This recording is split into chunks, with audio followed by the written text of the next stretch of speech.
qui parles de quitter la France, convaincu que c'était mieux avant, qui blâme ceux pour qui le passé c'est du vent et la patrie une idée errante.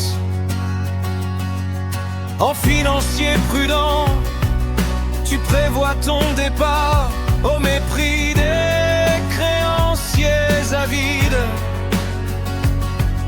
qui, loin de nos frontières pour la plupart, trouvent leur intérêt à voir nos caisses vides. Mais comment diable alors est-on arrivé là? Bien sûr il ne fallait fâcher personne, et tant que la soupe était bonne, dilapider l'État n'était pas en débat. Il nous faudrait enfin quelques décisions fortes, le sens du bien commun aussi, pour repartir, pour qu'on s'en sorte,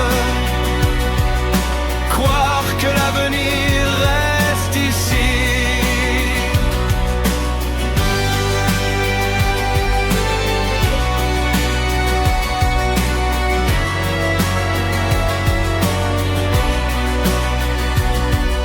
Tu dis l'aventurier qu'un déchirant départ est bien peu au regard d'ambitieux projets, qu'il faut savoir tirer un trait sur le passé.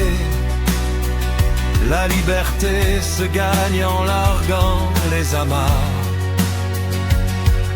Tu listes tes raisons de quitter la bataille, de bâtir un projet plutôt que d'être aigri,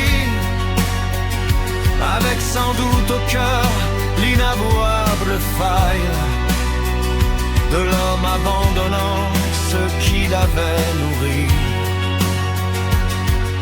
Demain revivre un peu l'exil à Sainte-Hélène, à Guerre-Zéro, sans même être un banni, sans trop songer à ce que quelquefois deviennent nos rêves quand ils se sont enfuis.